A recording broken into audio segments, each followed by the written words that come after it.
आप सुन रहे हैं जगत गुरु तत्वदर्शी संत रामपाल जी महाराज द्वारा लिखित पुस्तक ज्ञान गंगा का पेज नंबर 172। शायरन यानी तत्वदृष्टा संत अपने ज्ञान से दैदीप्यमान उतंग ऊंचा स्वरूप अर्थात सर्वश्रेष्ठ शास्त्रानुकूल भक्ति विधान फिर से बिना शर्त उजागर करवाएगा और मानवी संस्कृति अर्थात मानव धर्म के लक्षण निर्धोक यानी निष्कपट भाव से संवारेगा। मधल्या कालात हिंदू धर्माचे व हिंदूच्या आदर्शवत झालेल। यह मराठी भाषा में पृष्ठ 42 पर लिखा है कि उपरोक्त भावार्थ है कि पिछली पीढ़ी का उद्धार शायरन करेगा। यह उल्लेख पृष्ठ 42 की हिंदी लिखना रह गया था, इसलिए यहाँ लिख दिया है तथा स्पष्टीकरण भी दिया है। यही प्रमाण स्वयं पूर्ण परमात्मा कबीर जी ने कहा है कि धर्मदास तोहे लाख दुहाई, सार ज्ञान व सार शब्द कहीं बाहर न जाई। सार नाम बाहर जो पर ही, बिचली पीढ़ी हंस नहीं तरही। सार ज्ञान तब तक छुपाई, जब तक द्वादश पंथ न मिट जाई। जैसे ईस्वी संबत यानी सन 1947 में भारतवर्ष अंग्रेजों से मुक्त हुआ, उससे पहले हिंदुस्तान में शिक्षा नहीं थी। सन 1951 में संत रामपाल जी महाराज को परमेश्वर जी ने पृथ्वी पर भेजा। सन 1947 से पहले कलियुग की प्रथम पीढ़ी जाने तथा 1947 से पिछली पीढ़ी प्रारंभ हुई है। यह 1000 वर्ष तक सत्य भक्ति करेगी। इस दौरान जो पूर्ण निश्चय के साथ भक्ति करेगा वह सतलोक चला जाएगा। जो सतलोक नहीं जा सके तथा कभी भक्ति की कभी छोड़ दी परंतु गुरुद्रोही नहीं हुए, वे फिर हजारों मनुष्य जन्म इसी कलियुग में प्राप्त करेंगे, क्योंकि यह उनकी शास्त्र विधि अनुसार साधना का परिणाम होगा। इस प्रकार कई हजारों वर्षों तक कलियुग का समय वर्तमान से भी अच्छा चलेगा। फिर अंत की पीढ़ी भक्ति रहित उत्पन्न होगी, क्योंकि शुभ कमाई जो भक्ति युग में की है वह बार बार जन्म प्राप्त करके खर्च यानी समाप्त कर दी होगी। इस प्रकार कलियुग के अंत की पीढ़ी कृतघ्नी होगी, वे भक्ति नहीं कर सकेंगी। इसलिए कहा है कि अब कलियुग की बिचली पीढ़ी चल रही है। 1947 से सन 2006 से वह शायरन सर्व के समक्ष प्रकट हो चुका है। वह है संत रामपाल जी महाराज। उपरोक्त ज्ञान जो बिचली पीढ़ी व प्रथम तथा अंतिम पीढ़ी वाला संत रामपाल जी महाराज अपने प्रवचनों में वर्षों से बताते आ रहे हैं, जो अब नास्त्रेदमस जी की भविष्यवाणी ने भी स्पष्ट कर दिया। इसलिए संत गरीबदास जी महाराज ने कहा है कि कबीर परमेश्वर की भक्ति पूर्ण संत से उपदेश लेकर करो, नहीं तो यह अवसर फिर हाथ नहीं आएगा। गरीब समझा है तो सिर धर पाव, बहुर नहीं रे ऐसा दाव। भावार्थ है कि यदि आप तत्व ज्ञान को समझ गए हैं तो सिर पर पैर रख अर्थात अतिशीघ्रता से तत्वदर्शी संत रामपाल जी महाराज से उपदेश लेकर अपना कल्याण करवाओ। यह सुअवसर फिर प्राप्त नहीं होगा। जैसे यह बिचली पीढ़ी यानी मध्यकाल वाला समय और आपका मानव शरीर तथा तत्वदृष्टा संत प्रकट है। यदि अब भी भक्ति मार्ग पर नहीं लगोगे तो उसके विषय में कहा है कि यह संसार समझदाना ही, कहंदा श्याम दोपहरेनु। गरीबदास यह वक्त जात है, रोवोगे इस पहरेनु।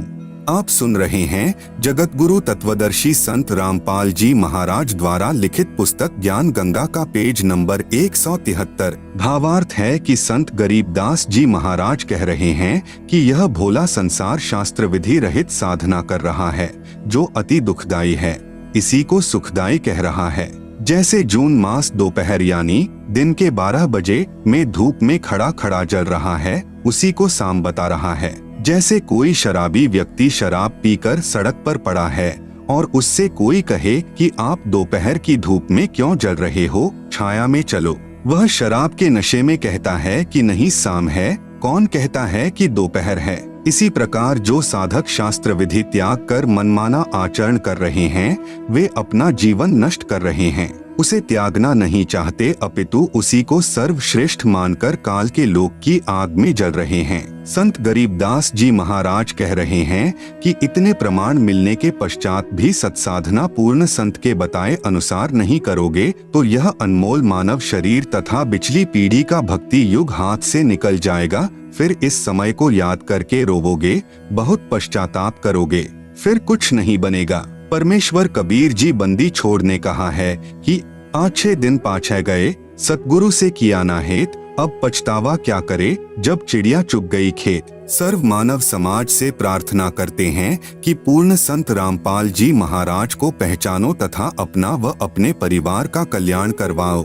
अपने रिश्तेदारों तथा दोस्तों को भी बताओ तथा पूर्ण मोक्ष पाओ।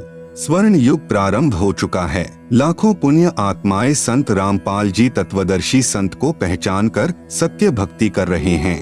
वे अति सुखी हो गए हैं, सर्व विकार छोड़कर निर्मल जीवन जी रहे हैं। आप सुन रहे हैं जगत गुरु तत्वदर्शी संत रामपाल जी महाराज द्वारा लिखित पुस्तक ज्ञान गंगा का पेज नंबर 174 से 189 तक महाराष्ट्र के ज्योतिष शास्त्री का मराठी भाषा में नास्त्रेदमस की भविष्यवाणियों के अनुवाद की फोटो कॉपियां, जिसे आप पुस्तक में देख सकते हैं। आप सुन रहे हैं जगत गुरु तत्वदर्शी संत रामपाल जी महाराज द्वारा लिखित पुस्तक ज्ञान गंगा का पेज नंबर 190। यथार्थ ज्ञान प्रकाश विषय। परमेश्वर के विषय में शास्त्र क्या बताते हैं? प्रभु, स्वामी, ईश, राम, खुदा, अल्लाह, रब, मालिक, साहेब, देव, भगवान, गॉड। यह सर्व शक्ति बोधक शब्द हैं जो भिन्न भिन्न भाषाओं में उच्चारण किए व लिखे जाते हैं। प्रभु की महिमा से प्रत्येक प्राणी प्रभावित है कि कोई शक्ति है जो परम सुखदायक व कष्ट निवारक है। वह कौन है, कैसा है, कहाँ है, कैसे मिलता है? यह प्रश्नवाचक चिन्ह अभी तक पूर्ण रूप से नहीं हट पाया। यह शंका इस पुस्तक से पूर्ण रूप से समाप्त हो जाएगी। जो शक्ति अंधे को आंखें प्रदान करे, गूंगे को आवाज, बहरे को कानों से श्रवण करवा दे, बाज को पुत्र दे, निर्धन को धनवान बना दे, रोगी को स्वस्थ करे, जिसके यदि दर्शन हो जाएं तो अति आनंद हो, जो सर्व ब्रह्मांडों का रचनहार, पूर्ण शांतिदायक जगत गुरु तथा सर्वज्ञ है, जिसकी आज्ञा बिना पत्ता भी नहीं हिल सकता, अर्थात सर्वशक्तिमान, जिसके सामने कुछ भी असंभव नहीं है। ऐसे गुण जिसमें है वह वास्तव में प्रभु यानी स्वामी, ईश, राम, भगवान, खुदा, अल्लाह, रहीम, मालिक, रब, गॉड कहलाता है। यहाँ पर एक बात विशेष विचारणीय है कि किसी भी शक्ति का ज्ञान किसी शास्त्र से ही होता है। उसी शास्त्र के आधार पर गुरुजन अपने अनुयायियों को मार्गदर्शन करते हैं। वह शास्त्र यानी धार्मिक पुस्तकें हैं चारों वेद यानी ऋग्वेद, सामवेद, यजुर्वेद, अथर्ववेद, श्रीमद्भागवत गीता, श्रीमद्भागवत सुधासागर, 18 पुराण, महाभारत, बाइबल, कुरान आदि प्रमाणित पवित्र शास्त्र हैं। चारों वेद स्वयं पूर्ण परमात्मा के आदेश से ज्योति निरंजन यानी काल ने समुद्र के अंदर अपने श्वासों के द्वारा गुप्त छिपा दिया तथा प्रथम बार सागर मंथन के समय यह चारों वेद श्री ब्रह्मा जी को प्राप्त हुए। जो ब्रह्मा जी यानी शर पुरुष के ज्येष्ठ पुत्र ने पढ़े तथा जैसा समझ सका उसी आधार पर संसार में ज्ञान का प्रचार अपने वंशजों यानी ऋषियों के द्वारा करवाया। पूर्ण परमात्मा ने पांचवा स्वसम यानी सूक्ष्म वेद भी ब्रह्म यानी काल को दिया था, जो इस ज्योति निरंजन ने अपने पास गुप्त रखा तथा उसे समाप्त कर दिया। कुछ समय उपरांत अर्थात एक कल्प यानी 1000 चतुर्युग के बाद 3 लोक यानी पृथ्वी लोक, स्वर्गलोक, पाताल लोक के सर्व प्राणी प्रलय यानी विनाश हो जाते हैं। फिर ज्योति निरंजन यानी काल के निर्देश से ब्रह्मा अपनी रात्रि समाप्त होने पर ब्रह्मा की रात्रि 1000 चतुर्युग की होती है तथा इतना ही दिन जब दिन प्रारंभ होता है रजोगुण से प्रभावित करके प्राणियों की उत्पत्ति तीनों लोकों में शुरू करता है। तब सतयुग की शुरुआत में वही चारों वेद काल यानी ब्रह्म स्वयं ब्रह्मा को फिर प्रदान करता है तथा फिर प्राकृतिक उथल पुथल के कारण चारों पवित्र वेदों का ज्ञान समाप्त हो जाता है। उसके पश्चात फिर समय अनुसार अन्य ऋषियों में प्रवेश करके दोबारा लिखवाता है। आप सुन रहे हैं जगत गुरु तत्वदर्शी संत रामपाल जी महाराज द्वारा लिखित पुस्तक ज्ञान गंगा का पेज नंबर 191। फिर भी समय अनुसार प्राकृतिक उथल पुथल के बाद स्वार्थी लोगों के द्वारा वेदों में बदलाव करके वास्तविक ज्ञान संसार से लुप्त कर दिया जाता है। वही काल यानी ब्रह्म ज्योति निरंजन महाभारत युद्ध के समय श्री कृष्ण में प्रवेश करके चारों वेदों का संक्षिप्त विवरण श्रीमद्भागवत गीता के रूप में दिया तथा कहा कि अर्जुन यही ज्ञान मैंने पहले सूर्य से कहा था। उसने अपने पुत्र वैवस्वत अर्थात मनु से तथा वैवस्वत अर्थात मनु ने अपने पुत्र इक्ष्वाकु से कहा था, परंतु बीच में यह उत्तम ज्ञान प्राय समाप्त हो गया था। इस काल यानी ब्रह्म ज्योति निरंजन ने श्री वेदव्यास ऋषि के शरीर में प्रवेश करके चारों वेद, महाभारत, 18 पुराण, श्रीमद्भागवत गीता, श्री सुधासागर को पुनः लिपिबद्ध संस्कृत भाषा में करवाया, जो आज सभी को उपलब्ध हैं। ये सर्वशास्त्र श्रेष्ठ हैं। अब इन शास्त्रों को कलयुगी ऋषियों ने भाषा भाष्य अर्थात हिंदी अनुवाद करके अपने विचार मिलाने की कोशिश की है, जो स्पष्ट गलत दिखाई देते हैं और व्याख्या से मेल नहीं खाते हैं। यह सर्वशास्त्र महर्षि व्यास जी द्वारा लगभग 5300 वर्ष पूर्व दोबारा लिखे गए थे। उस समय हिंदू धर्म, ईसाई धर्म, मुसलमान धर्म व सिख धर्म आदि कुछ भी नहीं थे। एक वेदों के मानने वाले आर्य ही हुआ करते थे। कर्म आधार पर जाति होती थी तथा केवल 4 वर्ण यानी क्षत्रिय, वैश्य, ब्राह्मण तथा शूद्र ही थे। इससे एक तो यह प्रमाणित हो जाता है कि यह सर्वशास्त्र किसी धर्म या व्यक्ति विशेष के लिए नहीं है, यह केवल मानव मात्र के कल्याण हेतु है। दूसरे यह प्रमाणित होता है कि हमारे पूर्वज एक थे, जिनके संस्कार आपस में मिले जुले हैं। सर्वप्रथम पवित्र शास्त्र गीता जी पर विचार करते हैं। पवित्र गीता जी का ज्ञान किसने कहा? पवित्र गीता जी के ज्ञान को उस समय बोला गया था जब महाभारत का युद्ध होने जा रहा था। अर्जुन ने युद्ध करने से इनकार कर दिया था। युद्ध क्यों हो रहा था? इस युद्ध को धर्म युद्ध की संज्ञा भी नहीं दी जा सकती, क्योंकि 2 परिवारों का संपत्ति वितरण का विषय था। कौरवों तथा पांडवों का संपत्ति बंटवारा नहीं हो रहा था। कौरवों ने पांडवों को आधा राज्य भी देने से मना कर दिया था। दोनों पक्षों का बीच बचाव करने के लिए प्रभु श्री कृष्ण जी 3 बार शांति दूत बनकर गए, परंतु दोनों ही पक्ष अपनी अपनी जिद पर अटल थे। श्री कृष्ण जी ने युद्ध से होने वाली हानि से भी परिचित कराते हुए कहा कि न जाने कितनी बहन विधवा होंगी, न जाने कितने बच्चे अनाथ होंगे, महापाप के अतिरिक्त कुछ नहीं मिलेगा। युद्ध में न जाने कौन मरे कौन बचे। तीसरी बार जब श्री कृष्ण जी समझौता करवाने गए तो दोनों पक्षों ने अपने अपने पक्ष वाले राजाओं की सेना सहित सूची पत्र दिखाया तथा कहा कि इतने राजा हमारे पक्ष में हैं तथा इतने हमारे पक्ष में। जब श्री कृष्ण जी ने देखा कि दोनों ही पक्ष टस से मस नहीं हो रहे हैं, युद्ध के लिए तैयार हो चुके हैं। आप सुन रहे हैं जगत गुरु तत्वदर्शी संत रामपाल जी महाराज द्वारा लिखित पुस्तक ज्ञान गंगा का पेज नंबर 192। तब श्री कृष्ण जी ने सोचा कि एक दाव और है, वह भी आज लगा देता हूँ। श्री कृष्ण जी ने सोचा कि कहीं पांडव मेरे संबंधी होने के कारण अपनी जिद इसलिए न छोड़ रहे हों कि श्री कृष्ण हमारे साथ हैं, विजय हमारी ही होगी, क्योंकि श्री कृष्ण जी की बहन सुभद्रा जी का विवाह श्री अर्जुन जी से हुआ था। श्री कृष्ण जी ने कहा कि एक तरफ मेरी सर्व सेना होगी और दूसरी तरफ मैं होऊंगा, और इसके साथ साथ मैं वचनबद्ध भी होता हूँ कि मैं हथियार भी नहीं उठाऊंगा। इस घोषणा से पांडवों के पैरों के नीचे की जमीन खिसक गई। उनको लगा कि अब हमारी पराजय निश्चित है। यह विचार कर 5 पांडव यह कहकर सभा से बाहर गए कि हम कुछ विचार कर लें। कुछ समय उपरांत श्री कृष्ण जी को सभा से बाहर आने की प्रार्थना की। श्री कृष्ण जी के बाहर आने पर पांडवों ने कहा कि हे भगवान, हमें 5 गांव दिलवा दो।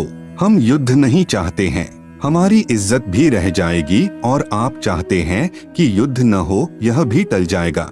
पांडवों के इस फैसले से श्री कृष्ण जी बहुत प्रसन्न हुए तथा सोचा कि बुरा समय टल गया। सभा में केवल कौरव तथा उनके समर्थक शेष थे। श्री कृष्ण जी ने कहा, दुर्योधन, युद्ध टल गया है, मेरी भी यह हार्दिक इच्छा थी। आप पांडवों को 5 गांव दे दो। वे कह रहे हैं कि हम युद्ध नहीं चाहते। दुर्योधन ने कहा कि पांडवों के लिए सुई की नोक तुल्य भी जमीन नहीं है। यदि उन्हें चाहिए तो युद्ध के लिए कुरुक्षेत्र के मैदान में आ जाएं। इस बात से श्री कृष्ण जी ने नाराज होकर कहा कि दुर्योधन, तू इंसान नहीं शैतान है।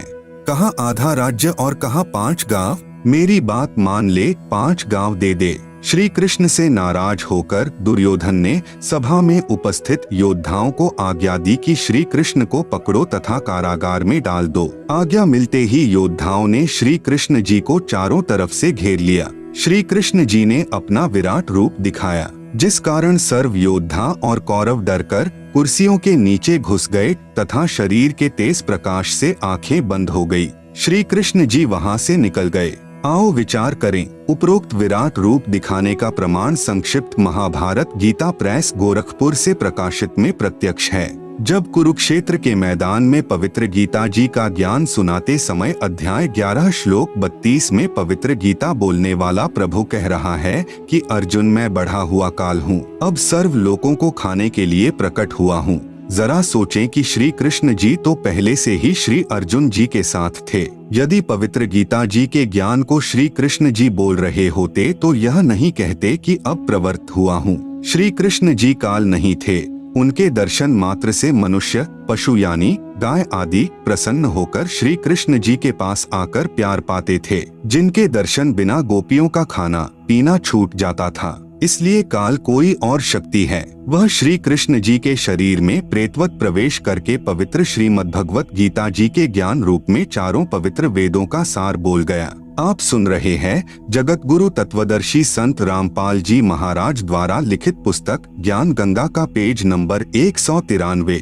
उसकी 1000 भुजाएं हैं। श्री कृष्ण जी श्री विष्णु जी के अवतार थे, जिनकी 4 भुजाएं हैं। फिर अध्याय 11 श्लोक 21 व 46 में अर्जुन कह रहा है कि भगवान, आप तो ऋषियों, देवताओं तथा सिद्धों को भी खा रहे हो, जो आपका ही गुणगान पवित्र वेदों के मंत्रों द्वारा उच्चारण कर रहे हैं तथा अपने जीवन की रक्षा के लिए मंगल कामना कर रहे हैं। कुछ आपके दाढ़ों में लटक रहे हैं, कुछ आपके मुख में समा रहे हैं। हे सहस्त्रबाहु अर्थात 1000 भुजा वाले भगवान, आप अपने उसी चतुर्भुज रूप में आइए। मैं आपके विकराल रूप को देखकर धीरज नहीं कर पा रहा हूँ। अध्याय 11 श्लोक 47 में पवित्र गीता जी को बोलने वाला प्रभु काल कह रहा है कि हे अर्जुन, यह मेरा वास्तविक काल रूप है, जिसे तेरे अतिरिक्त पहले किसी ने नहीं देखा था। उपरोक्त विवरण से एक तथ्य तो यह सिद्ध हुआ कि कौरवों की सभा में विराट रूप श्री कृष्ण जी ने दिखाया था तथा यहाँ युद्ध के मैदान में विराट रूप काल यानी श्री कृष्ण जी के शरीर में प्रेतवत प्रवेश करके अपना विराट रूप काल ने दिखाया था। नहीं तो यह नहीं कहता कि यह विराट रूप तेरे अतिरिक्त पहले किसी ने नहीं देखा है, क्योंकि श्री कृष्ण जी अपना विराट रूप कौरवों की सभा में पहले ही दिखा चुके थे। दूसरी यह बात सिद्ध हुई कि पवित्र गीता जी को बोलने वाला काल यानी ब्रह्म ज्योति निरंजन है, न कि श्री कृष्ण जी, क्योंकि श्री कृष्ण जी ने पहले कभी नहीं कहा कि मैं काल हूँ तथा बाद में कभी नहीं कहा कि मैं काल हूँ। श्री कृष्ण जी काल नहीं हो सकते। उनके दर्शन मात्र को तो दूर दूर क्षेत्र के स्त्री तथा पुरुष तड़फा करते थे। नोट: विराट रूप क्या होता है? विराट रूप आप दिन के समय या चांदनी रात्रि में जब आपके शरीर की छाया छोटी लगभग शरीर जितनी लंबी हो या कुछ बड़ी हो, उस छाया के सीने वाले स्थान पर 2 मिनट तक एकटक देखें, चाहे आँखों से पानी भी क्यों न गिरे। फिर सामने आकाश की तरफ देखें, आपको अपना ही विराट रूप दिखाई देगा, जो सफेद रंग का आसमान को छू रहा होगा। इसी प्रकार प्रत्येक मानव अपना विराट रूप रखता है, परंतु जिनकी भक्ति शक्ति ज्यादा होती है, उनका उतना ही तेज अधिक होता जाता है। इसी प्रकार श्री कृष्ण जी भी पूर्व भक्ति शक्ति से सिद्धि युक्त थे। उन्होंने भी अपनी सिद्धि शक्ति से अपना विराट रूप प्रकट कर दिया, जो काल के तेजोमय शरीर यानी विराट से कम तेजोमय था। तीसरी बात यह सिद्ध हुई कि पवित्र गीता जी बोलने वाला प्रभु काल सहस्त्र बाहु अर्थात 1000 भुजा युक्त है तथा श्री कृष्ण जी तो श्री विष्णु जी के अवतार हैं, जो 4 भुजा युक्त हैं। श्री विष्णु जी 16 कला युक्त हैं तथा श्री ज्योति निरंजन काल भगवान 1000 कला युक्त है। आप सुन रहे हैं जगत गुरु तत्वदर्शी संत रामपाल जी महाराज द्वारा लिखित पुस्तक ज्ञान गंगा का पेज नंबर 194। जैसे एक बल्ब 60 वाट का होता है, एक बल्ब 100 वाट का होता है, एक बल्ब 1000 वाट का होता है, रोशनी सर्व बल्बों की होती है, परंतु बहुत अंतर होता है। ठीक इसी प्रकार दोनों प्रभुओं की शक्ति तथा विराट रूप का तेज भिन्न भिन्न था। इस तत्व ज्ञान के प्राप्त होने से पूर्व जो गीता जी के ज्ञान को समझाने वाले महात्मा जी थे, उनसे यह दास यानी रामपाल दास प्रश्न किया करता था कि पहले तो भगवान श्री कृष्ण जी 3 बार शांति दूत बनकर गए थे तथा कहा था कि युद्ध करना महापाप है।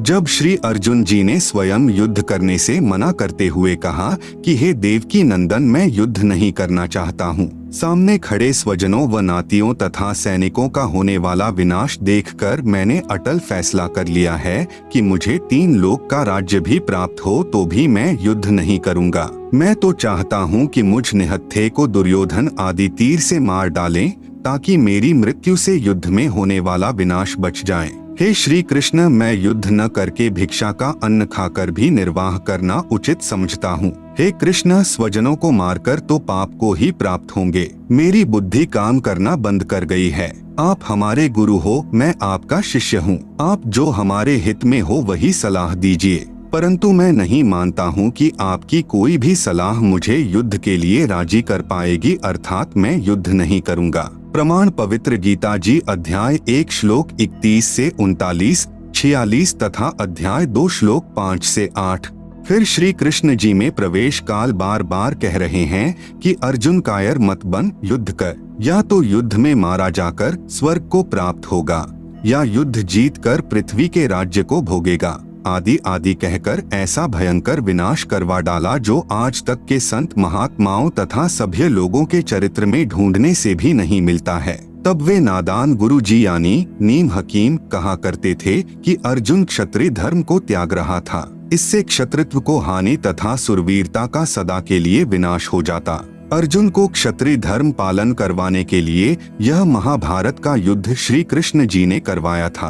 पहले तो मैं उनकी इस नादानों वाली कहानी से चुप हो जाता था, क्योंकि मुझे स्वयं ज्ञान नहीं था। पुनर्विचार करें, भगवान श्री कृष्ण जी स्वयं क्षत्रिय थे। कंस के वध के उपरांत श्री अग्रसेन जी ने मथुरा की बागडोर अपने दोहते श्री कृष्ण जी को संभलवा दी थी। एक दिन नारद जी ने श्री कृष्ण जी को बताया कि निकट ही एक गुफा में एक सिद्धि युक्त राक्षस राजा मुचकंद सोया पड़ा है। वह 6 महीने सोता है तथा 6 महीने जागता है। जागने पर 6 महीने युद्ध करता रहता है तथा 6 महीने सोने के समय यदि कोई उसकी निंद्रा भंग कर दे तो मुचकंद की आंखों से अग्नि बाण छूटते हैं तथा सामने वाला तुरंत मृत्यु को प्राप्त हो जाता है। आप सावधान रहना। यह कहकर श्री नारद जी चले गए।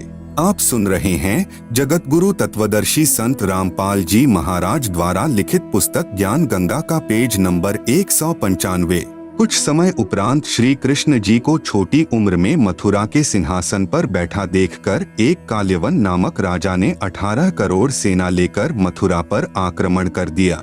श्री कृष्ण जी ने देखा कि दुश्मन की सेना बहुसंख्या में है तथा न जाने कितने सैनिक मृत्यु को प्राप्त होंगे, क्यों न काल्यवन का वध मुचकंद से करवा दूं। यह विचार कर भगवान श्री कृष्ण जी ने काल्यवन को युद्ध के लिए ललकारा तथा युद्ध छोड़कर क्षत्रिय धर्म को भूलकर विनाश टालना आवश्यक जानकर भाग लिए और उस गुफा में प्रवेश किया जिसमें मुचकंद सोया हुआ था। मुचकंद के शरीर पर अपना पीताम्बर यानी पीली चद्दर डालकर श्री कृष्ण जी गुफा में गहरे जाकर छुप गए। पीछे पीछे काल्यवन भी उसी गुफा में प्रवेश कर गया। मुचकंद को श्री कृष्ण समझकर मुचकंद का पैर पकड़कर घुमा दिया तथा कहा कि कायर, तुझे छुपे हुए को थोड़े ही छोड़ूंगा। पीड़ा के कारण मुचकंद की निंद्रा भंग हुई, नेत्रों से अग्नि बाण निकले तथा काल्यवन का वध हुआ। काल्यवन के सैनिक तथा मंत्री अपने राजा के शव को लेकर वापस चल पड़े, क्योंकि युद्ध में राजा की मृत्यु सेना की हार मानी जाती थी।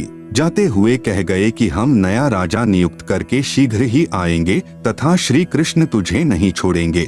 श्री कृष्ण जी ने अपने मुख्य अभियंता यानी चीफ इंजीनियर श्री विश्वकर्मा जी को बुलाकर कहा कि कोई ऐसा स्थान खोजो जिसके 3 तरफ समुद्र हो तथा एक ही रास्ता यानी द्वार हो। वहाँ पर अति शीघ्र एक द्वारिका यानी एक द्वार वाली नगरी बना दो। हम शीघ्र ही यहाँ से प्रस्थान करेंगे। ये मूर्ख लोग यहाँ चैन से नहीं जीने देंगे। श्री कृष्ण जी इतने नेक आत्मा तथा युद्ध विपक्षी थे कि अपने क्षत्रित्व को भी दांव पर रखकर युद्ध को टाला। क्या फिर वही श्री कृष्ण जी अपने प्यारे साथी व संबंधी को युद्ध करने की बुरी सलाह दे सकते हैं तथा स्वयं युद्ध न करने का वचन करने वाले दूसरे को युद्ध की प्रेरणा दे सकते हैं? अर्थात कभी नहीं। भगवान श्री कृष्ण रूप में स्वयं श्री विष्णु जी ही अवतार धार कर आए थे। एक समय श्री भृगु ऋषि ने आराम से बैठे भगवान श्री विष्णु जी यानी श्री कृष्ण जी के सीने में लात घात किया। श्री विष्णु जी ने श्री भृगु ऋषि जी के पैर को सहलाते हुए कहा कि हे ऋषिवर, आपके कोमल पैर को कहीं चोट तो नहीं आई, क्योंकि मेरा सीना तो कठोर पत्थर जैसा है। यदि श्री विष्णु जी यानी श्री कृष्ण जी युद्ध प्रिय होते तो सुदर्शन चक्र से श्री भृगु जी के इतने टुकड़े कर सकते थे कि गिनती न होती। वास्तविकता यह है कि काल भगवान जो 21 ब्रह्मांड का प्रभु है, उसने प्रतिज्ञा की है कि मैं अपने शरीर में व्यक्ति यानी मानव सदृश अपने वास्तविक रूप में सबके सामने नहीं आऊंगा। उसी ने सूक्ष्म शरीर बनाकर प्रेत की तरह श्री कृष्ण जी के शरीर में प्रवेश करके पवित्र गीता जी का ज्ञान तो सही यानी वेदों का सार कहा, परंतु युद्ध करवाने के लिए अटकलबाजी में भी कसर नहीं छोड़ी। काल यानी ब्रह्म कौन है, यह जानने के लिए पढ़िए सृष्टि रचना इसी पुस्तक ज्ञान गंगा के पृष्ठ 22 से 74 तक। आप सुन रहे हैं जगत गुरु तत्वदर्शी संत रामपाल जी महाराज द्वारा लिखित पुस्तक ज्ञान गंगा का पेज नंबर 196। जब तक महाभारत का युद्ध समाप्त नहीं हुआ तब तक ज्योति निरंजन यानी काल ब्रह्म क्षर पुरुष श्री कृष्ण जी के शरीर में प्रवेश रहा तथा युधिष्ठिर जी से झूठ बुलवाया कि कह दो कि अश्वत्थामा मर गया। भीम के पौते तथा घटोत्कच के पुत्र बब्रुभान का शीश कटवाया तथा स्वयं रथ के पहिए को हथियार रूप में उठाया। यह सर्वकाल ही का किया कराया उपद्रव था, प्रभु श्री कृष्ण जी का नहीं। महाभारत का युद्ध समाप्त होते ही काल भगवान श्री कृष्ण जी के शरीर से निकल गया। श्री कृष्ण जी ने श्री युधिष्ठिर जी को इंद्रप्रस्थ यानी दिल्ली की राजगद्दी पर बैठाकर स्वयं द्वारिका जाने को कहा। तब अर्जुन आदि ने प्रार्थना की कि हे श्री कृष्ण जी, आप हमारे पूज्य गुरुदेव हो, हमें एक सत्संग सुनाकर जाना ताकि हम आपके सद्वचनों पर चलकर अपना आत्म कल्याण कर सकें। यह प्रार्थना स्वीकार करके श्री कृष्ण जी ने तिथि, समय तथा स्थान निहित कर दिया। निश्चित तिथि को श्री अर्जुन ने भगवान श्री कृष्ण जी से कहा कि प्रभु आज वही पवित्र गीता जी का ज्ञान ज्यों का त्यों सुनाना, क्योंकि मैं बुद्धि के दोष से भूल गया हूँ। तब श्री कृष्ण जी ने कहा कि हे अर्जुन, तू निश्चय ही बड़ा श्रद्धाहीन है, तेरी बुद्धि अच्छी नहीं है, ऐसे पवित्र ज्ञान को तू क्यों भूल गया। फिर स्वयं कहा कि अब उस पूरे गीता ज्ञान को मैं नहीं कह सकता, अर्थात मुझे ज्ञान नहीं। कहा कि उस समय तो मैंने योग युक्त होकर बोला था। विचारणीय विषय है कि यदि भगवान श्री कृष्ण जी युद्ध के समय योग युक्त हुए होते तो शांति समय में योग युक्त होना कठिन नहीं था। जबकि श्री व्यास जी ने वही पवित्र गीता जी का ज्ञान वर्षों उपरांत ज्यों का त्यों लिपिबद्ध कर दिया। उस समय वह ब्रह्म यानी काल ज्योति निरंजन श्री व्यास जी के शरीर में प्रवेश कर गया तथा पवित्र श्रीमद्भगवत गीता जी को लिपिबद्ध करवा दिया, जो अब आपके कर कमलों में है। प्रमाण के लिए संक्षिप्त महाभारत पृष्ठ नंबर 667 तथा पुराने के पृष्ठ नंबर 1531 पर न शक्यम तन्मया भूयस्तथा वक्तुम शेषतः परम ही ब्रह्म कथितम योगयुक्तेन तन्मया। महाभारत आश्रव 1612-13। भगवान बोले, वह सबका सब उसी रूप में फिर दोहरा देना अब मेरे वश की बात नहीं है। उस समय मैंने योगयुक्त होकर परमात्म तत्व का वर्णन किया था। संक्षिप्त महाभारत द्वितीय भाग के पृष्ठ नंबर 1531 से सहाभार। श्री कृष्ण का अर्जुन से गीता का विषय पूछना। सिद्ध महर्षि वैशंपायन और काश्यप का संवाद। पांडुनंदन अर्जुन श्री कृष्ण के साथ रहकर बहुत प्रसन्न थे। उन्होंने एक बार उस रमणीय सभा की ओर दृष्टि डालकर भगवान से यह वचन कहा, देवकी नंदन, जब युद्ध का अवसर उपस्थित था उस समय मुझे आपके महात्म्य का ज्ञान और ईश्वरीय स्वरूप का दर्शन हुआ था, किंतु केशव, आपने स्नेहवश पहले मुझे जो ज्ञान का उपदेश किया था वह सब इस समय बुद्धि के दोष से भूल गया है। आप सुन रहे हैं जगत गुरु तत्वदर्शी संत रामपाल जी महाराज द्वारा लिखित पुस्तक ज्ञान गंगा का पेज नंबर 197। उन विषयों को सुनने के लिए बारंबार मेरे मन में उत्कंठा होती है। इधर आप जल्दी ही द्वारका जाने वाले हैं, अतः पुनः वह सब विषय मुझे सुना दीजिए। वैशंपायन जी कहते हैं, अर्जुन के ऐसा कहने पर वक्ताओं में श्रेष्ठ महातेजस्वी भगवान श्री कृष्ण ने उन्हें गले से लगाकर इस प्रकार उत्तर दिया। श्री कृष्ण बोले, अर्जुन, उस समय मैंने तुम्हें अत्यंत गोपनीय विषय का श्रवण कराया था, अपने स्वरूप भूत धर्म सनातन पुरुषोत्तम तत्व का परिचय दिया था और शुक्ल कृष्ण गति का निरूपण करते हुए नित्य लोकों का भी वर्णन किया था, किंतु तुमने जो अपनी नासमझी के कारण उस उपदेश को याद नहीं रखा, यह जानकर मुझे बड़ा खेद हुआ है। उन बातों का अब पूरा स्मरण होना संभव नहीं जान पड़ता। पांडुनंदन, निश्चय ही तुम बड़े श्रद्धाहीन हो, तुम्हारी बुद्धि अच्छी नहीं जान पड़ती। अब मेरे लिए उस उपदेश को ज्यों का त्यों दोहरा देना कठिन है, क्योंकि उस समय योगयुक्त होकर मैंने परमात्म तत्व का वर्णन किया था। अधिक जानकारी के लिए पढ़ें संक्षिप्त महाभारत द्वितीय भाग। विचार करें, उपरोक्त महाभारत के लेखों व श्री विष्णु पुराण के लेखों व श्रीमद् भगवद गीता जी के लेखों के प्रमाणों से सिद्ध हुआ कि श्री कृष्ण जी ने श्रीमद् भगवद गीता जी का ज्ञान नहीं बोला। यह तो काल रूपी ब्रह्म यानी ज्योति निरंजन अर्थात महाविष्णु जी ने प्रेतवश श्री कृष्ण जी के शरीर में प्रविष्ट होकर बोला था।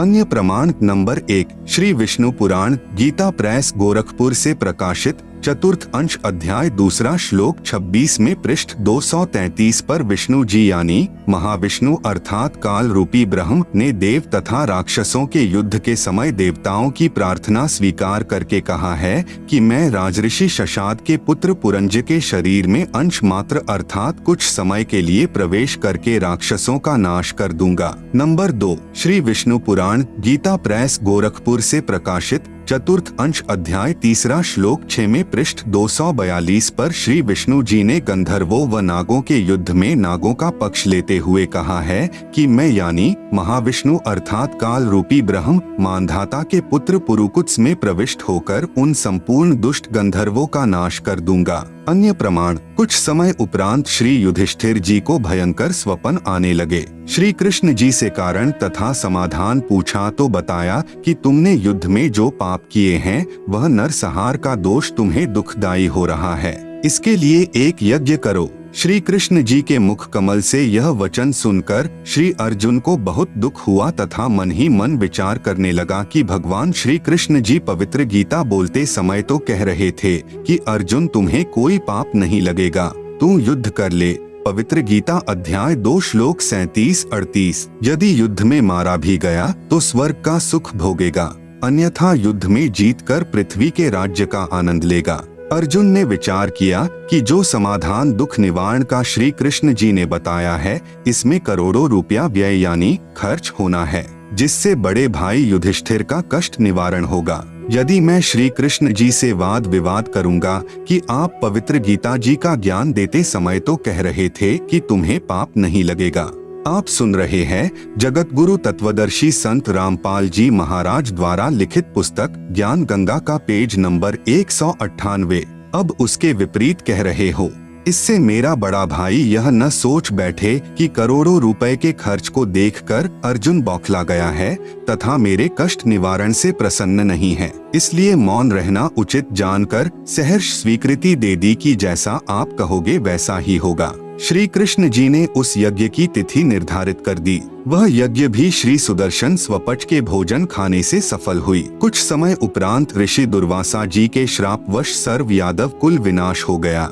श्री कृष्ण भगवान के पैर के तलुवे में एक शिकारी जो त्रेतायुग में सुग्रीव के भाई बाली की ही आत्मा थी ने विषाक्त तीर मार दिया। तब 5 पांडवों के घटना स्थल पर पहुंच जाने के उपरांत श्री कृष्ण जी ने कहा कि आप मेरे शिष्य हो, मैं आपका धार्मिक गुरु भी हूं, इसलिए मेरी अंतिम आज्ञा सुनो। एक तो यह है कि अर्जुन द्वारिका की सर्व स्त्रियों को इंद्रप्रस्थ यानी दिल्ली ले जाना, क्योंकि यहाँ कोई नर नहीं बचा है, तथा दूसरे आप सर्व पांडव राज्य त्याग कर हिमालय में साधना करके शरीर को गला देना, क्योंकि तुमने महाभारत के युद्ध के दौरान जो हत्याएं की थी तुम्हारे शीश पर वह पाप बहुत भयंकर है। उस समय अर्जुन अपने आप को नहीं रोक सका तथा कहा, प्रभु वैसे तो आप ऐसी स्थिति में हैं कि मुझे ऐसी बातें नहीं करनी चाहिए, परंतु प्रभु यदि आज मेरी शंका का समाधान नहीं हुआ तो मैं चैन से मर भी नहीं पाऊंगा, पूरा जीवन रोता रहूंगा। श्री कृष्ण जी ने कहा, अर्जुन पूछ ले जो कुछ पूछना है,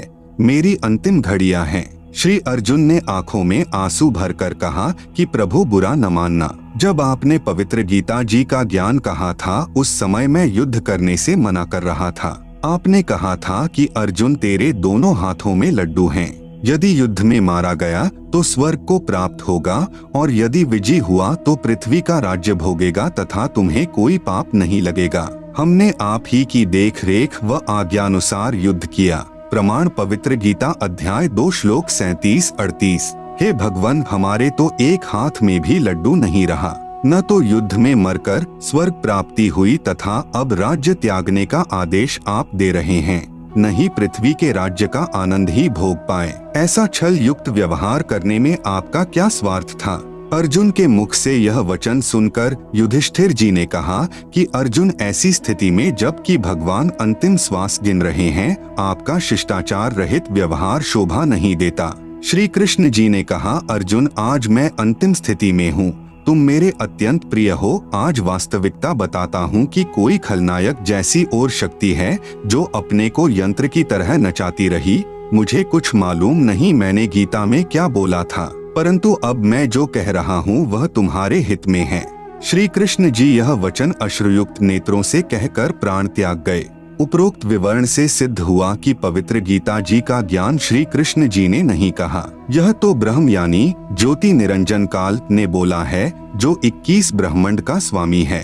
काल यानी ब्रह्म कौन है, यह जानने के लिए कृपया पढ़ें इसी पुस्तक में पृष्ठ 22 से 74 तक। आप सुन रहे हैं जगत गुरु तत्वदर्शी संत रामपाल जी महाराज द्वारा लिखित पुस्तक ज्ञान गंगा का पेज नंबर 199।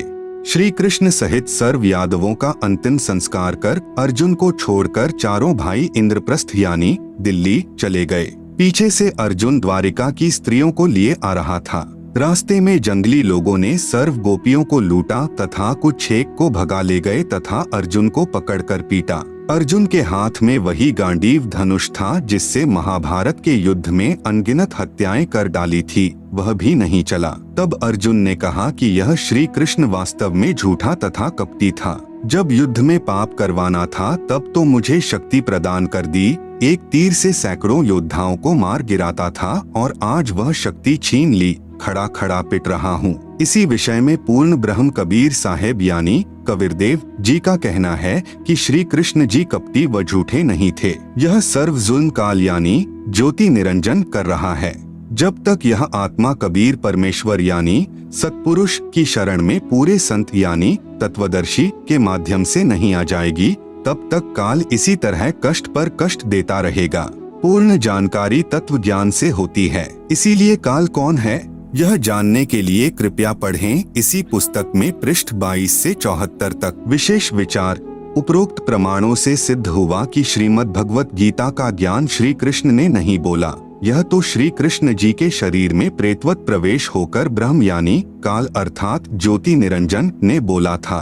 श्रीमद् भगवत गीता सार। परमेश्वर की खोज में आत्मा युगों से लगी है। जैसे प्यासे को जल की चाह होती है, जीवात्मा परमात्मा से बिछुड़ने के पश्चात महाकष्ट झेल रही है।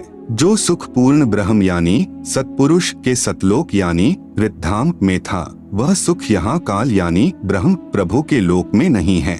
चाहे कोई करोड़पति है, चाहे पृथ्वीपति यानी सर्व पृथ्वी का राजा है, चाहे सुरपति यानी स्वर्ग का राजा इंद्र है, चाहे श्री ब्रह्मा, श्री विष्णु तथा श्री शिव त्रिलोकपति हैं, क्योंकि जन्म तथा मृत्यु तथा किए कर्म का भोग अवश्य ही प्राप्त होता है। प्रमाण गीता अध्याय 2 श्लोक 12, अध्याय 4 श्लोक 5। इसीलिए पवित्र श्रीमद् भगवद गीता के ज्ञान दाता प्रभु यानी काल भगवान ने अध्याय 15 श्लोक 1 से 4 तथा अध्याय 18 श्लोक 62 में कहा है कि अर्जुन सर्व भाव से उस परमेश्वर की शरण में जा, उसकी कृपा से ही तू परम शांति को तथा सतलोक यानी शाश्वतम स्थानम को प्राप्त होगा। उस परमेश्वर के तत्व ज्ञान व भक्ति मार्ग को मैं यानी गीता ज्ञान दाता नहीं जानता। उस तत्व ज्ञान को तत्वदर्शी संतों के पास जाकर उनको दंडवत प्रणाम कर तथा विनम्र भाव से प्रश्न कर, तब वे तत्वदृष्टा संत आपको परमेश्वर का तत्व ज्ञान बताएंगे। फिर उनके बताए भक्ति मार्ग पर सर्व भाव से लग जा।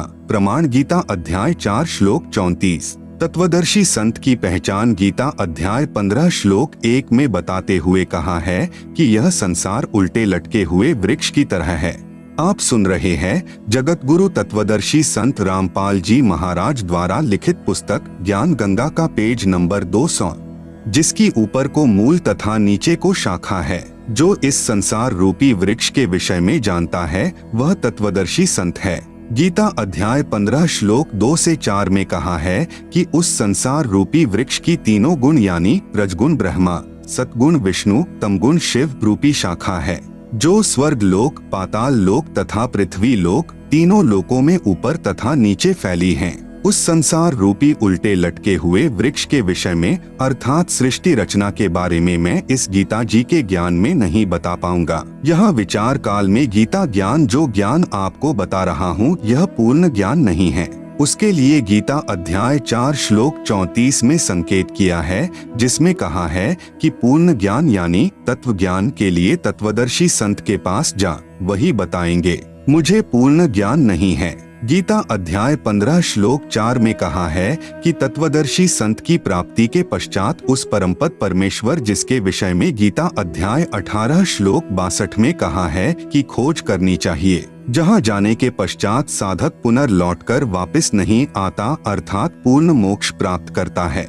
जिस पूर्ण परमात्मा से उल्टे संसार रूपी वृक्ष की प्रवृत्ति विस्तार को प्राप्त हुई है। भावार्थ है कि जिस परमेश्वर ने सर्व ब्रह्मांडों की रचना की है तथा मैं यानी गीता ज्ञान दाता ब्रह्म भी उसी आदि पुरुष परमेश्वर अर्थात पूर्ण परमात्मा की शरण हूँ। उसकी साधना करने से अनादि मोक्ष यानी पूर्ण मोक्ष प्राप्त होता है। तत्वदर्शी संत वही है जो ऊपर को मूल तथा नीचे को तीनों गुण यानी रजगुण ब्रह्मा जी, सतगुण विष्णु जी तथा तमगुण शिव जी रूपी शाखाओं तथा तना व मोटी डार की पूर्ण जानकारी प्रदान करता है।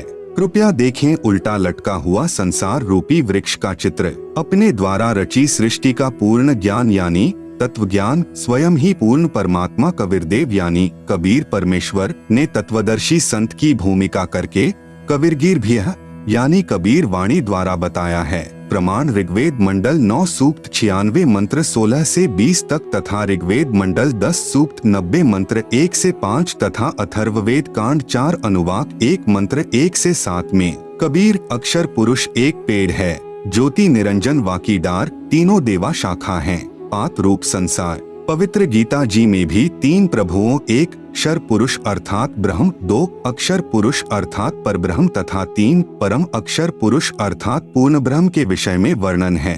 प्रमाण गीता अध्याय 15 श्लोक 16, 17, अध्याय 8 श्लोक 1 का उत्तर श्लोक 3 में है, वह परम अक्षर ब्रह्म है तथा 3 प्रभुओं का एक और प्रमाण गीता अध्याय 7 श्लोक 25 में गीता ज्ञान दाता काल यानी ब्रह्म ने अपने विषय में कहा है कि मैं अव्यक्त हूँ। यह प्रथम अव्यक्त प्रभु हुआ। फिर गीता अध्याय 8 श्लोक 18 में कहा है कि यह संसार दिन के समय अव्यक्त यानी परब्रह्म से उत्पन्न हुआ है, फिर रात्रि के समय उसी में लीन हो जाता है। यह दूसरा अव्यक्त हुआ। आप सुन रहे हैं जगत गुरु तत्वदर्शी संत रामपाल जी महाराज द्वारा लिखित पुस्तक ज्ञान गंगा का पेज नंबर 201 पर ऊपर को जड़ नीचे शाखा वाला उल्टा लटका हुआ संसार रूपी वृक्ष का चित्र, जिसे आप पुस्तक में देख सकते हैं। आप सुन रहे हैं जगत गुरु तत्वदर्शी संत रामपाल जी महाराज द्वारा लिखित पुस्तक ज्ञान गंगा का पेज नंबर 202 अध्याय 8 श्लोक 20 में कहा है कि उस अव्यक्त से भी दूसरा जो अव्यक्त यानी पूर्ण ब्रह्म है, वह परम दिव्य पुरुष सर्व प्राणियों के नष्ट होने पर भी नष्ट नहीं होता। यह तीसरा अव्यक्त हुआ। यही प्रमाण गीता अध्याय 2 श्लोक 17 में भी है कि नाश रहित उस परमात्मा को जान जिसका नाश करने में कोई समर्थ नहीं है। अपने विषय में गीता ज्ञान दाता यानी ब्रह्म प्रभु अध्याय 4 मंत्र 5 तथा अध्याय 2 श्लोक 12 में कहा है कि मैं तो जन्म मृत्यु में अर्थात नाशवान हूँ। उपरोक्त संसार रूपी वृक्ष की मूल यानी जड़ तो परम अक्षर पुरुष अर्थात पूर्ण ब्रह्म कबीरदेव है। इसी को तीसरा अव्यक्त प्रभु कहा है। वृक्ष की मूल से ही सर्व पेड़ को आहार प्राप्त होता है। इसीलिए गीता अध्याय 15 श्लोक 17 में कहा है कि वास्तव में परमात्मा तो क्षर पुरुष अर्थात ब्रह्म तथा अक्षर पुरुष अर्थात परब्रह्म से भी अन्य ही है। जो तीनों लोकों में प्रवेश करके सबका धारण पोषण करता है, वही वास्तव में अविनाशी है। नंबर 1 क्षर का अर्थ है नाशवान, क्योंकि ब्रह्म अर्थात गीता ज्ञान दाता ने तो स्वयं कहा है कि अर्जुन तू तथा मैं तो जन्म मृत्यु में हैं। प्रमाण गीता अध्याय 2 श्लोक 12 अध्याय 4 श्लोक 5 में। नंबर 2 अक्षर का अर्थ है अविनाशी। यहाँ पर ब्रह्म को भी स्थायी अर्थात अविनाशी कहा है, परंतु यह भी वास्तव में अविनाशी नहीं है। यह चिरस्थायी है, जैसे एक मिट्टी का प्याला है जो सफेद रंग का चाय पीने के काम आता है, वह तो गिरते ही टूट जाता है। ऐसी स्थिति ब्रह्म यानी काल अर्थात क्षर पुरुष की जाने। दूसरा प्याला इस्पात यानी स्टील का होता है। यह मिट्टी के प्याले की तुलना में अधिक स्थायी यानी अविनाशी लगता है, परंतु इसको भी जंग लगता है तथा नष्ट हो जाता है, भले ही समय ज्यादा लगे, इसलिए यह भी वास्तव में अविनाशी नहीं है। तीसरा प्याला सोने यानी स्वर्ण का है। स्वर्ण धातु वास्तव में अविनाशी है, जिसका नाश नहीं होता। जैसे परब्रह्म यानी अक्षर पुरुष को अविनाशी भी कहा है तथा वास्तव में अविनाशी तो इन दोनों से अन्य है, इसलिए अक्षर पुरुष को अविनाशी भी नहीं कहा है। कारण 7 रजगुण ब्रह्मा की मृत्यु के पश्चात 1 सतगुण विष्णु की मृत्यु होती है। 7 सतगुण विष्णु की मृत्यु के पश्चात 1 तमगुण शिव की मृत्यु होती है। जब तमगुण शिव की 70,000 बार मृत्यु हो जाती है, तब 1 क्षर पुरुष यानी ब्रह्म की मृत्यु होती है। यह परब्रह्म यानी अक्षर पुरुष का 1 युग होता है। ऐसे 1000 युग का परब्रह्म का 1 दिन तथा इतनी ही रात्रि होती है। 30 दिन रात का 1 महीना, 12 महीनों का 1 वर्ष तथा 100 वर्ष की परब्रह्म यानी अक्षर पुरुष की आयु है। तब यह परब्रह्म तथा सर्व ब्रह्मांड जो सतलोक से नीचे के हैं नष्ट हो जाते हैं। कुछ समय उपरांत सर्व नीचे के ब्रह्मांडों यानी ब्रह्म तथा परब्रह्म के लोकों की रचना पूर्ण ब्रह्म अर्थात परम अक्षर पुरुष करता है। इस प्रकार यह तत्व ज्ञान समझना है। परंतु परम अक्षर पुरुष अर्थात पूर्ण ब्रह्म यानी सतपुरुष तथा उसका सतलोक यानी ऋद्धाम सहित ऊपर के अलख लोक, अगम लोक तथा अनामी लोक कभी नष्ट नहीं होते। आप सुन रहे हैं जगत गुरु तत्वदर्शी संत रामपाल जी महाराज द्वारा लिखित पुस्तक ज्ञान गंगा का पेज नंबर 203। इसीलिए गीता अध्याय 15 श्लोक 17 में कहा है कि वास्तव में उत्तम प्रभु अर्थात पुरुषोत्तम तो ब्रह्म यानी क्षर पुरुष तथा परब्रह्म यानी अक्षर पुरुष से अन्य ही है। जो पूर्ण ब्रह्म यानी परम अक्षर पुरुष है, वही वास्तव में अविनाशी है। वही सर्व का धारण पोषण करने वाला संसार रूपी वृक्ष की मूल रूपी पूर्ण परमात्मा है। वृक्ष का जो भाग जमीन के तुरंत बाहर नजर आता है वह तना कहलाता है। उसे अक्षर पुरुष यानी परब्रह्म जानो। तने को भी आहार मूल यानी जड़ से प्राप्त होता है। फिर तने से आगे वृक्ष की कई डार होती हैं, उनमें से एक डार ब्रह्म यानी क्षर पुरुष है। इसको भी आहार मूल यानी जड़ अर्थात परम अक्षर पुरुष से ही प्राप्त होता है। उस डार यानी क्षर पुरुष ब्रह्म की मानो 3 गुण यानी रजगुण ब्रह्मा, सतगुण विष्णु तथा तमगुण शिव रूपी शाखाएं हैं। इन्हें भी आहार मूल यानी परम अक्षर पुरुष अर्थात पूर्ण ब्रह्म से ही प्राप्त होता है। इन तीनों शाखाओं से पात रूप में अन्य प्राणी आश्रित हैं। उन्हें भी वास्तव में आहार मूल यानी परम अक्षर पुरुष अर्थात पूर्ण ब्रह्म से ही प्राप्त होता है। इसीलिए सर्व को पूज्य पूर्ण परमात्मा ही सिद्ध हुआ। यह भी नहीं कहा जा सकता कि पत्तों तक आहार पहुंचाने में तना, डार तथा शाखाओं का कोई योगदान नहीं है, इसलिए सर्व आदरणीय हैं, परंतु पूजनीय तो केवल मूल यानी जड़ ही होती है। आदर तथा पूजा में अंतर होता है। जैसे पतिव्रता स्त्री सत्कार तो सर्व का करती है, जैसे जेठ का बड़े भाई सम, देवर का छोटे भाई सम, परंतु पूजा अपने पति की ही करती है, अर्थात जो भाव अपने पति में होता है ऐसा अन्य पुरुष में पतिव्रता स्त्री का नहीं हो सकता। दूसरा उदाहरण, एक समय हरियाणा प्रांत में बाढ़ आई थी। उस समय 600 करोड़ का नुकसान हुआ था। उसकी पूर्ति हरियाणा सरकार नहीं कर सकती थी, क्योंकि हरियाणा सरकार का पूरे वर्ष का बजट ही 900 करोड़ रुपए का था। देश के प्रधानमंत्री जी ने वह क्षति पूर्ति की थी। उस 600 करोड़ रुपयों का वितरण हरियाणा सरकार के अधिकारियों तथा कर्मचारियों ने किया था। राहत प्राप्त करता जो अनजान हैं, वे उस वितरणकर्ता को ही राहत कर्ता मान लेते हैं। उन्हीं से भविष्य में भी अन्य राहत की आशा करते रहते हैं। उसी की पूजा यानी रिश्वत आदि देना करते रहते हैं। परंतु जो शिक्षित हैं वे जानते हैं कि इस कर्मचारी का कितना योगदान है। वे आदर तो करते हैं परंतु पूजा यानी रिश्वत आदि देना नहीं करते, न ही अन्य कार्य की सिद्धि की आशा करते। बाढ़ राहत राशि वितरण के पश्चात उसी क्षेत्र में प्रांत के मंत्री जी आए। उन्होंने कहा कि मैंने आपके क्षेत्र में 10 लाख रुपया दिया। उसी गांव की सूची से नाम पढ़कर सुनाए। नंबर 1 रामावतार को 10,000 रुपए आदि दिया। फिर प्रांत के मुख्यमंत्री जी उसी गांव में आए। उन्होंने भी वही सूची पढ़ी तथा कहा कि मैंने आपके गांव में 10 लाख रुपए दिए। नंबर 1 रामावतार को 10,000 रुपए आदि दिए। आप सुन रहे हैं जगत गुरु तत्वदर्शी संत रामपाल जी महाराज द्वारा लिखित पुस्तक ज्ञान गंगा का पेज नंबर 204। फिर उसी गांव में देश के प्रधानमंत्री जी आए। उन्होंने भी कहा, मैंने आपके गांव को 10 लाख रुपए दिए तथा वही सूची पढ़कर सुनाई जिसमें लिखा था नंबर 1 रामावतार को 10,000 रुपए दिए। रामावतार कह रहा है कि यह सब झूठ बोल रहे हैं, मुझे तो रुपए पटवारी ने दिए हैं। वह अनजान रामावतार अज्ञानतावश गांव के पटवारी जी की ही पूजा कर अपने अन्य सर्व कार्यों की सिद्धि चाहता है। जो शिक्षित हैं वे जान लेते हैं कि प्रधानमंत्री जी राहत नहीं देते तो मुख्यमंत्री जी, मंत्री जी तथा पटवारी जी कुछ नहीं दे सकते थे।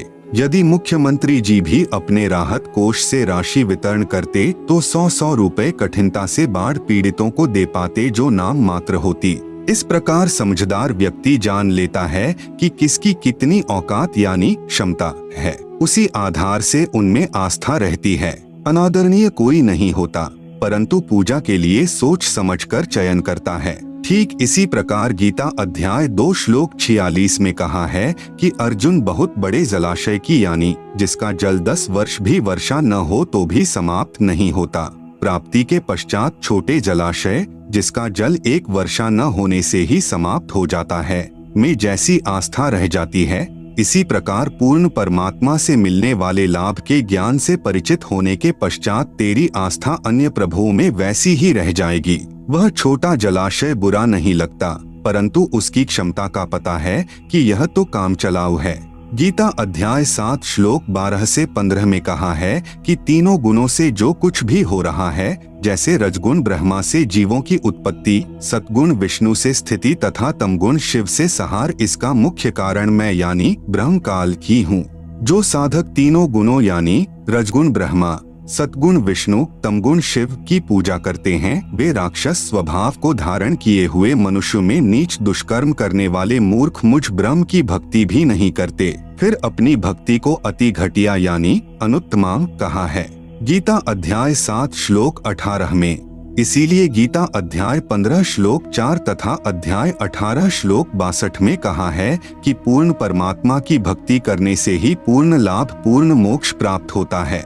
जो शास्त्र विधि अनुसार भक्ति है तथा अन्य प्रभुओं की इष्ट रूप में साधना शास्त्र विधि के विरुद्ध होने से व्यर्थ है। प्रमाण गीता अध्याय 16 श्लोक 23-24 में।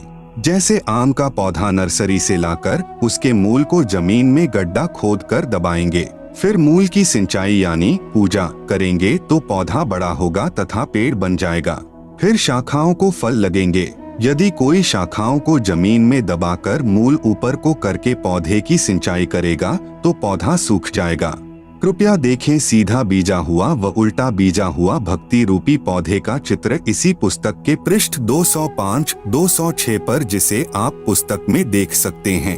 भावार्थ है कि साधक को पूर्ण परमात्मा यानी मूल की साधना यानी पूजा इष्ट रूप में करने से उसका फल तीनों ब्रह्मा, विष्णु, शिव यानी शाखाएं ही प्रदान करेंगे, क्योंकि यह भगवान किए कर्म का फल ज्यों का त्यों ही देते हैं। आप सुन रहे हैं जगत गुरु तत्वदर्शी संत रामपाल जी महाराज द्वारा लिखित पुस्तक ज्ञान गंगा का पेज नंबर 207। यदि आपको किसी कंपनी में नौकरी प्राप्त करनी है तो पूजा कंपनी यानी फैक्ट्री के मालिक की करनी होती है। उसे प्रार्थना पत्र द्वारा याचना करके नौकरी प्राप्त करनी होती है। फिर भी नौकरी यानी पूजा मालिक की ही करता है। जैसे जो कार्य उस नौकर को बताया जाता है वह अपने सेवा काल में करता है।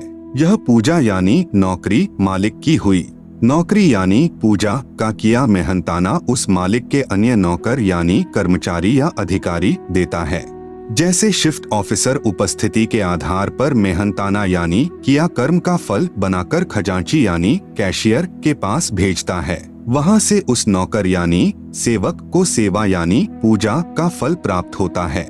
शिफ्ट ऑफिसर तथा कैशियर केवल किया कर्म ही देते हैं, उसमें कोई परिवर्तन नहीं कर सकते हैं।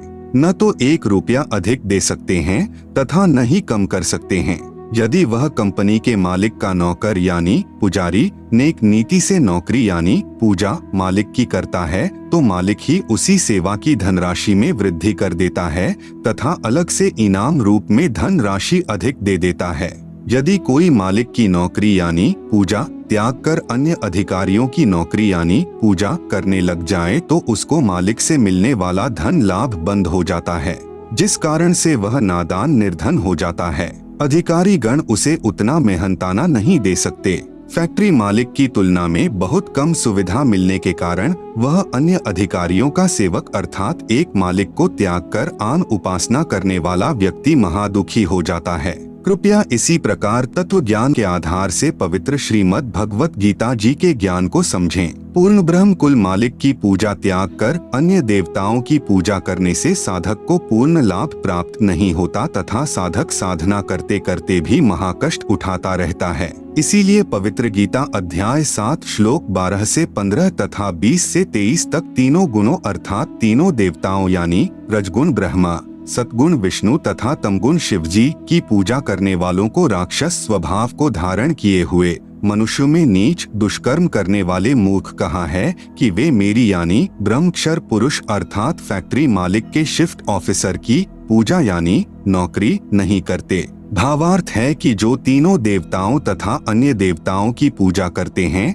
यानी कैशियर की नौकरी करते हैं, उन्हें मूर्ख तथा राक्षस स्वभाव वाले राक्षस कहा है। जैसे जिस व्यक्ति की आय का साधन कम होता है वह कुछ हेरा फेरी अवश्य करता है, कभी चोरी या मिलावट आदि छल कपट का मार्ग अपनाता है, जिस कारण समाज में हेय हो जाता है तथा दारिद्र हो जाता है। इसी प्रकार तीनों देवताओं यानी श्री ब्रह्मा जी, विष्णु जी तथा शिव जी व अन्य देवताओं की पूजा से पूर्ण लाभ प्राप्त नहीं होता, जिस कारण से साधक झूठ कपट तथा अन्य विकार भी करता रहता है, फिर पाप कर्म का दंड भी भोगना पड़ता है।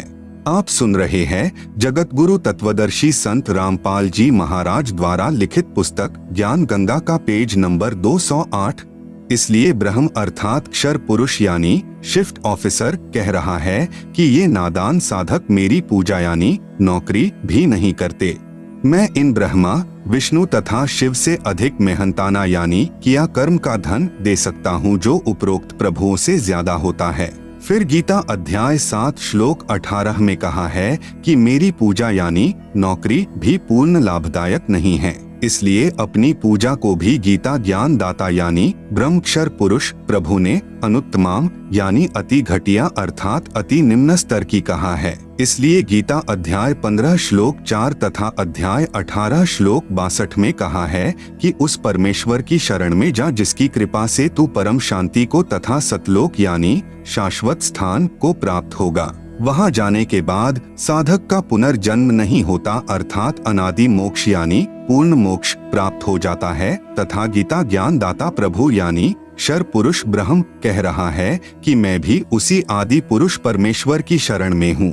गीता अध्याय 7 श्लोक 12 से 15, 18 व 20 से 23 को समझने के लिए कृपया निम्न विवरण ध्यान पूर्वक पढ़ें। तीनों गुण क्या हैं? प्रमाण सहित तीनों गुण रजगुण ब्रह्मा जी, सतगुण विष्णु जी, तमगुण शिव जी हैं। ब्रह्म यानी काल तथा प्रकृति यानी दुर्गा से उत्पन्न हुए हैं तथा तीनों नाशवान हैं। प्रमाण गीता प्रेस गोरखपुर से प्रकाशित श्री शिव महापुराण जिसके संपादक हैं श्री हनुमान प्रसाद पोद्दार, पृष्ठ संख्या 110, अध्याय 9 रुद्र संहिता। इस प्रकार ब्रह्मा विष्णु तथा शिव तीनों देवताओं में गुण हैं, परंतु शिव यानी ब्रह्म काल गुणातीत कहा गया है। दूसरा प्रमाण गीता प्रेस गोरखपुर से प्रकाशित श्रीमद् देवी भागवत पुराण जिसके संपादक हैं श्री हनुमान प्रसाद पोद्दार चिमन लाल गोस्वामी। तीसरा स्कंद अध्याय 5 पृष्ठ 123। भगवान विष्णु ने दुर्गा की स्तुति की, कहा कि मैं यानी विष्णु ब्रह्मा तथा शंकर तुम्हारी कृपा से विद्यमान हैं। हमारा तो आविर्भाव यानी जन्म तथा तिरोभाव यानी मृत्यु होती है। हम नित्य यानी अविनाशी नहीं हैं। तुम ही नित्य हो, जगत जननी हो, प्रकृति और सनातनी देवी हो। भगवान शंकर ने कहा, यदि भगवान ब्रह्मा तथा भगवान विष्णु तुम ही से उत्पन्न हुए हैं तो उनके बाद उत्पन्न होने वाला मैं तमोगुणी लीला करने वाला शंकर क्या तुम्हारी संतान नहीं हुआ? अर्थात मुझे भी उत्पन्न करने वाली तुम ही हो। इस संसार की सृष्टि स्थिति संहार में तुम्हारे गुण सदा सर्वदा हैं। इन्हीं तीनों गुणों से उत्पन्न हम ब्रह्मा विष्णु तथा शंकर नियमानुसार कार्य में तत्पर रहते हैं। उपरोक्त यह विवरण केवल हिंदी में अनुवादित श्री देवी महापुराण से है। जिसमें कुछ तथ्यों को छुपाया गया है। इसलिए यही प्रमाण देखें श्रीमद्देवी भागवत महापुराण सभाष्टिकम संहात्यम, खेमराज श्री कृष्णदास प्रकाशन, मुंबई। इसमें संस्कृत सहित हिंदी अनुवाद किया है।